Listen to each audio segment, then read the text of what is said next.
Hello, and welcome to Can't Make This Up. My name's Kevin. I'm your host. I hope that those of you listening in countries that celebrate Thanksgiving had a really great holiday weekend. I know I did.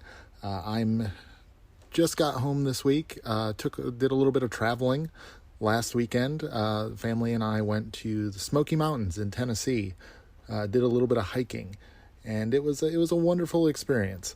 I highly recommend it for anyone who likes to be in the outdoors. And there's some great bits of history along the way that you can check out too. So I want to give a shout out to a new Patreon subscriber. Her name is A. A, thank you so much for listening to the show and supporting it on Patreon. If you would like to support the podcast on Patreon, you can head over to patreon.com/CMTU history, and you can get access to episodes early before anyone else, before they drop, and you can get access to bonus Q&A with my guests. My guest today, Dr. Colleen Darnell, she sat down for a little extra Q&A, and she talked to me about why Akhenaten seems to be a magnet for fringe thinkers and historians. So that was a nice little bit of extra, and thank you to Colleen for taking the time to talk to me for our Patreon supporters. And then if you are listening to the podcast for a while or brand new, feel free to like and subscribe to it. Tell a friend. That's a great way to help get the word out about the podcast. And of course, if you want to follow me on social media, I'm on Instagram, TikTok, at CMTU History, and I'm also on what's left of Twitter at CMTU History as well. I have created a Mastodon since people seem to be moving over there. I created one just to have one. I'm still kind of figuring it out. It works a little bit different than some of the other social media sites, but I'm over there as well if you'd like to connect. So with today's episode, we are breaking new ground with the podcast. We are going way back into ancient history, and we are going to look at Egyptology. My guest today is Dr. Colleen Darnell. She is co-author of the book Egypt's Golden Couple, When Akhenaten and Nefertiti Were Gods on Earth. She wrote this along with her husband, Dr. John Darnell, who unfortunately couldn't join us today due to his teaching schedule. But they are from Yale and the University of Hartford, Connecticut. And Colleen and I had a wonderful conversation looking at the reign of one of Egypt's most interesting and perhaps strangest pharaohs, Akhenaten. Makes a lot of changes during his reign and has been the subject of endless scholarly research. And as Colleen and I discuss, some of that research has led to some really interesting narratives developing around Akhenaten and Nefertiti's reign. So hopefully you'll enjoy this conversation and you'll enjoy learning a little bit about ancient Egypt today. The You Can't Make This Up History Podcast, bringing you strange but true things from the past. It's not the average history that you learned in school. We're bringing you the heroes and bringing you the fools, and stories that are just too crazy to believe. The stranger than fiction and super unique. Colleen Darnell, welcome to the podcast. Thank you so much for having me. Well, you have the honor of being the first Egyptologist we've had on the program. How exciting. Yeah. Well, if you wouldn't mind, can you tell us a little bit about how you got into the field of Egyptology, both you and your husband? Of course. So, for both of us, we have been interested in ancient Egypt and especially hieroglyphs and hieratic, so the cursive writing of ancient Egypt. Since we were children, John's mother was very interested in archaeology, and I, as a child, pretty much read everything I could get my hands on when it came to ancient Egypt. And it's so funny when we tell people that we are Egyptologists, very often how our work has evolved. And John's work in the Eastern and Western deserts, really rewriting aspects of ancient Egyptian history through the discovery of caravan routes and inscriptions that the ancient Egyptians left along those roads. And some of my work is focused on Egyptian literature, including the description for the first time of a genre of historical fiction written by the ancient Egyptians themselves. That's super interesting. And both of you are kind of making these discoveries together. Yes, we are very fortunate to be able to work together in Egypt. And although we have our own publications, the most exciting recent collaboration is our book, Egypt's Golden Couple. And that was particularly exciting because it was one of the first times we've brought so many of the theories that we have been working on and new translations we've been working on of the reign of Akhenaten and Nefertiti to the widest possible audience. And we think it is really important as academics to have that outreach to really make the most cutting edge research accessible to as wide a range of people as possible. Well, like you mentioned, the book that we're going to be talking about today is Egypt's Golden Couple, when Akhenaten and Nefertiti were gods on Earth. The first thing I want to ask you is, what kind of challenges are there in researching something this ancient? Because it's not like you can just go to a university archive, say, and pull out the Akhenaten papers.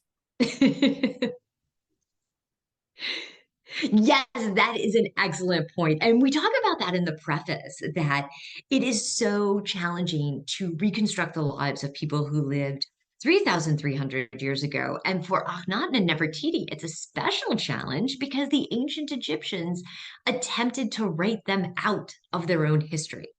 So their memories were destroyed by their son, Tutankhamun, and by subsequent pharaohs who erased Akhenaten's legacy. So through archaeology, through actually the discovery of temples of Akhenaten and Nefertiti that had been dismantled and used as fill, those have emerged from temples in Egypt.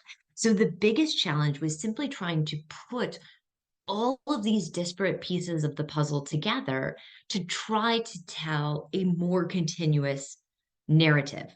And we did so by combining literary reconstructions of what life was like in ancient Egypt using real artifacts, real places, many times real dialogue, and then also taking the reader through the research itself. So not we tried to solve that problem of not just saying, well, we know this, and this about Akhenaten and Nefertiti, but this is how we know what we know. This is where we can be certain.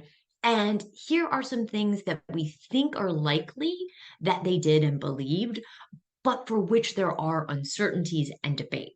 And that's what we attempted to do to bridge that gap because we don't have, as you said, the Akhenaten papers in a university archive.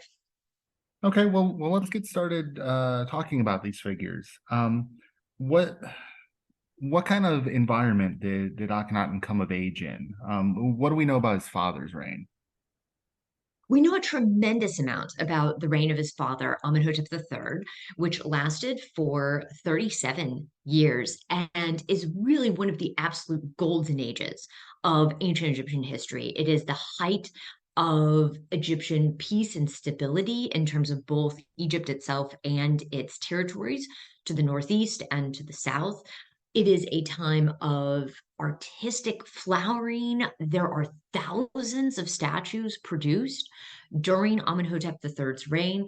It is also a time where smaller objects become increasingly exquisite, whether they're of faience or ceramic or wood. And we see also an increasing emphasis on the relationship of the king to the sun god, which will then become crucial in the reign of his son.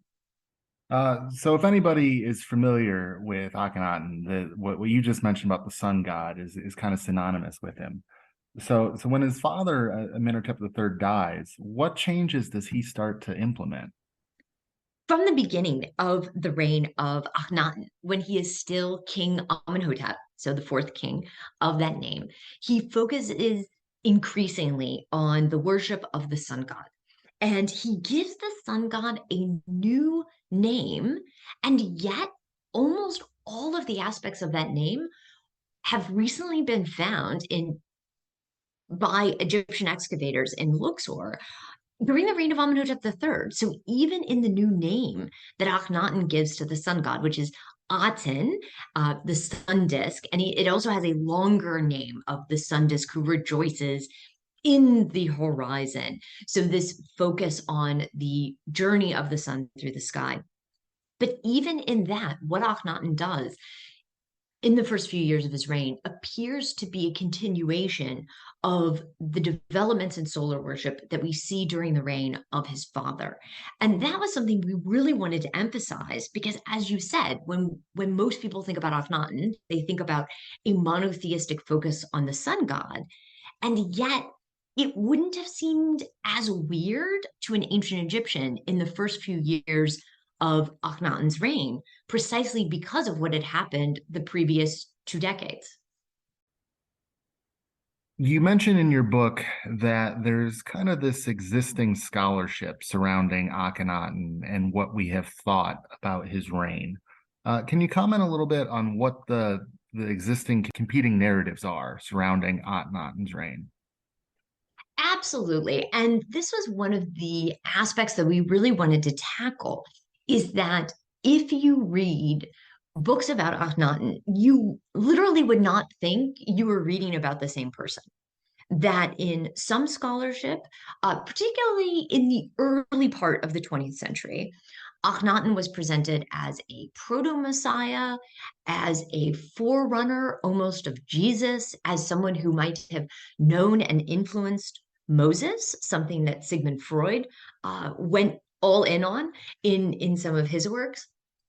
And then as the 20th century progressed, Akhenaten became a tyrant who ruined Egypt, who was also a person who committed incest with his own daughters.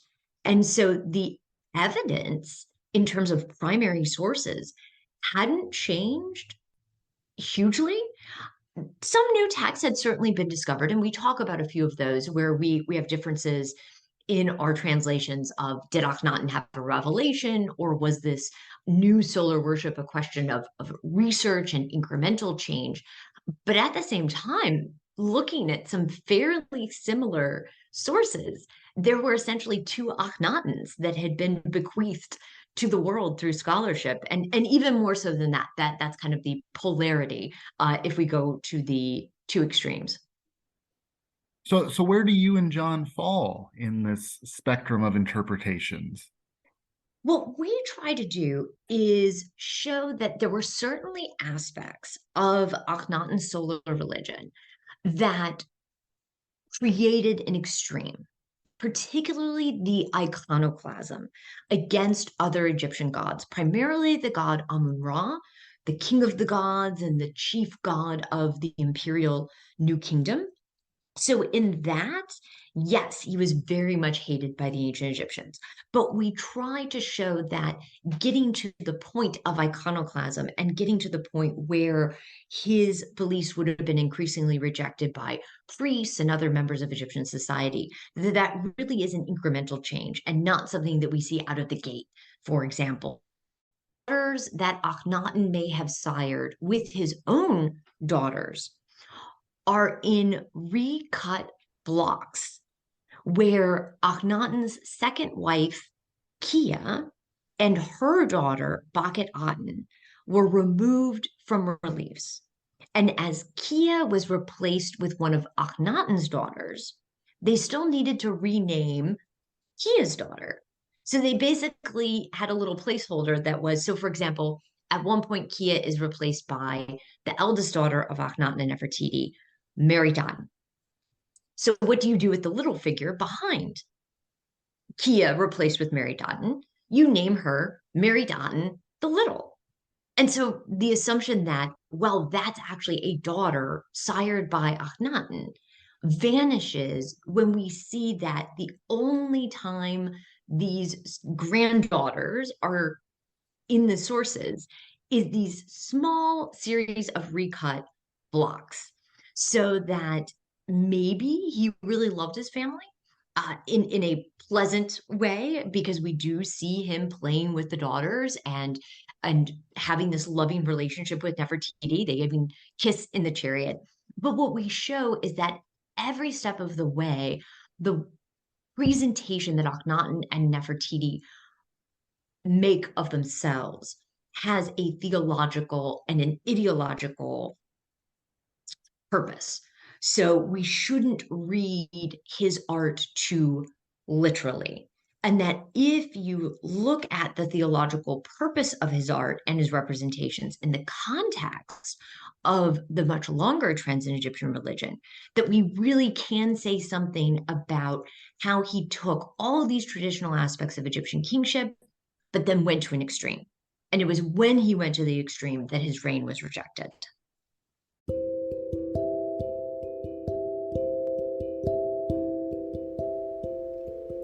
Hey, gang. I wanted to take a little break from our conversation today to tell you about the new partner of the podcast, Libro.fm. If you're like me and you have a long commute, or if you spend a lot of time with your AirPods in and you're listening to something, you might enjoy audiobooks, just like I do. Well, Libro.fm is an audiobook subscription service in which you can get a credit for a new audiobook every month, but also you can purchase additional audiobooks at a pretty decent discount.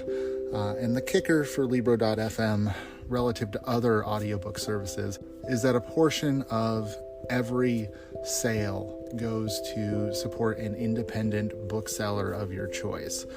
So it's a great way that you can listen to audiobooks while also supporting independent bookshops.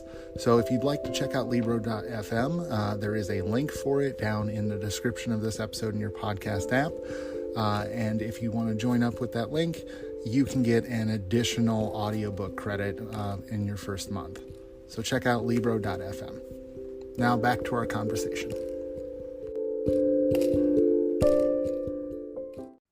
So let's switch gears and talk about Nefertiti.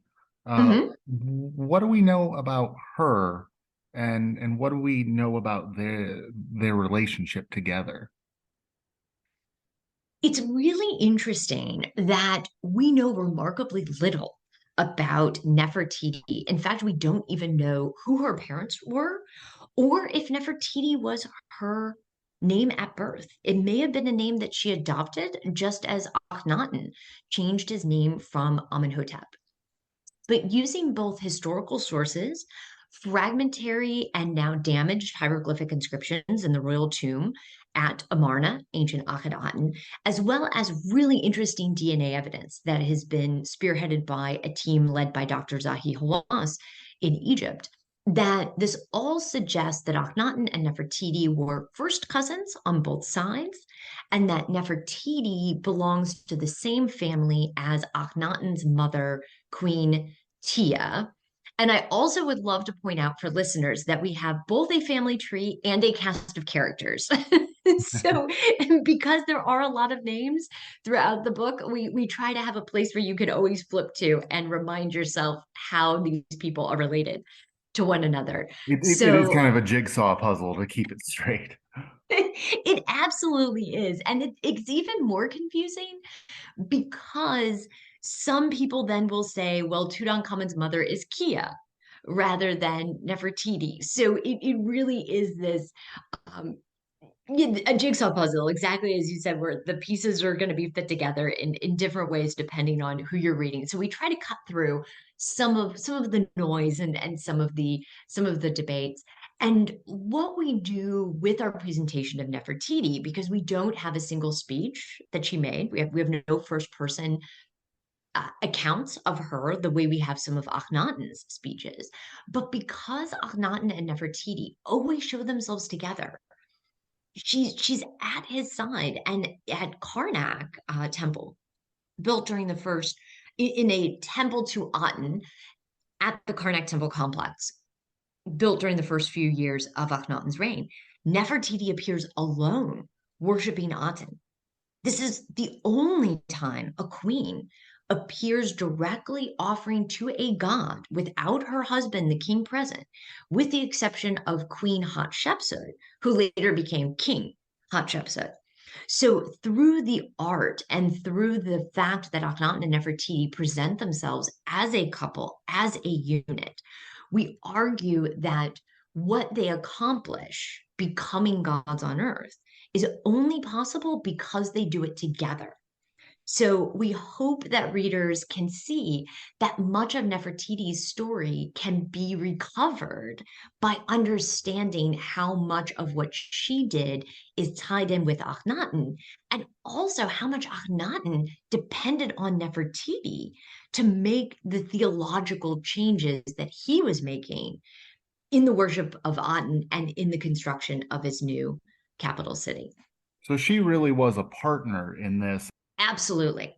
And that comes across very strongly in the ancient sources. Now, we would be remiss without mentioning her contribution to our understanding of art and art history through her famous bust. Yes, and that is what is fascinating about Nefertiti in popular consciousness, is that she is often said to be the most beautiful woman in the world. And maybe she was. And the bust certainly is one of the masterpieces of ancient Egyptian art. We describe in the book how it was found in a sculptor's workshop. It's missing one of its eyes because it was never finished. It was never a finished work of art put on display in ancient Egypt. Instead, it was found in a storeroom where it had fallen off a shelf over 3,000 years ago. And the proportions of her face are idealized. So it probably resembles Nefertiti's actual features, but essentially run through, we could almost compare it to a filter, for example, a photo filter in the modern day, where the proportions are going to be smoothed out, everything is perfect, and it falls along what we call finger lengths, because all Egyptian art was done with, I shouldn't say all, most Egyptian art was done with a grid, both two-dimensional and three-dimensional. So they likely are Nefertiti's features, but perfected to fall along the grid that represented the ideal proportions according to ancient Egyptian artistic representation. You've kind of touched on this a little bit, but as they start identifying themselves more with the sun god and making these reforms, how were these changes received by people at the time? And then, what was that legacy generations down the line? During their reign, during the beginning of their reign, there doesn't seem to be any pushback that is preserved. And at the new capital city of Akhenaten, it really is populated by loyalists. And they go out of their way in their hieroglyphic inscriptions and tombs to talk about how Akhenaten is like their god. So just as Aten is to Akhenaten, so is Akhenaten to his officials, which is a bit further than other ancient Egyptian kings went. And we know very little then about how this impacted most of the population of Egypt, although even the royal workmen at Amarna had representations of other gods included in their homes. So while high officials and priests at Akhenaten were expected to go all in with Akhenaten's new religion, and in fact, part of why we describe Akhenaten and Nefertiti as gods on earth is that some of the most famous representations of the royal family were altars, were objects of worship within the homes of the nobility of Akhenaten. The most poignant piece of evidence that we have for the reception of Akhenaten's religious changes is a ink text included in a tomb in Thebes, where a man describes how he is seeing darkness and he is essentially bereft because Amun is no longer present. And it really is this lament for the old religion. But that's really what we have in terms of Egyptian reactions, because that isn't the sort of thing they would normally talk about. However, after Akhenaten's death, his immediate successor, whose identity is still debated, seems to already be going back to Amun worship, the traditional Egyptian pantheon, that is in full swing by the reign of Tutankhamun. And Akhenaten's monuments are then dismantled and his name is hacked out. And whenever they need to refer to him, they call him the rebel or the enemy of Akhenaten. They won't even say his name, because in ancient Egypt, to forget someone's name, to have it be lost to history, was to deny that person immortality in the afterlife. So that's a pretty intense kind of whitewashing there. Yes, it reminds me, because of teaching art history, for example, of iconoclastic movements during the Byzantine Empire, for example, where you have mosaics that are covered with plaster. You have icons that are damaged, and there are a couple of other instances in ancient Egypt as well where these iconoclastic movements happen against other kings. For example, Hatshepsut being a woman who was king, although her monuments were not hacked out immediately after her death, her nephew Tutmos III, with whom she was co-pharaoh, did at the end of his reign damage her statues and hack out her names. Although some of that was probably for a different reason than for what Akhenaten did. So it's not entirely unparalleled in ancient Egypt, but yes, it truly is intense in terms of historical events. One thing that is somewhat interesting is that the name of his son, Tutankhamun, but is it reading too much into it that he changes his name and he doesn't go by Tutankhamun? Yes, that is a huge aspect, in fact, of understanding the legacy of Akhenaten, that his own son, named, as you said, Tutankhaten, changes his name to Tutankhamun. It is the reverse of what his father does. His father is born Amenhotep and changes his name to Akhenaten. Tutankhaten is born with a name that includes that new form of the sun god, and he changes his name back to then reference the god Amun. So there's some really nice symmetry there, actually. That is really interesting because you can read into that political interpretations as well as personal interpretations. Yes. And in the preface, we even have a little nod to the debate between Sigmund Freud and Carl Jung about what Akhenaten did to his own father, Amenhotep.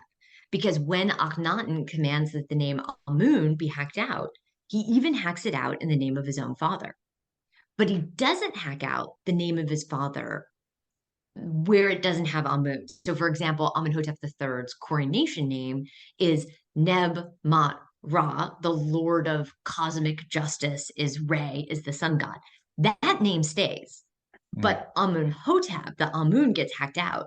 And so Freud wanted to see of this the father issues and really wanted to psychoanalyze Akhenaten. And Jung pointed out, no, it's actually the god's name, not the father's name.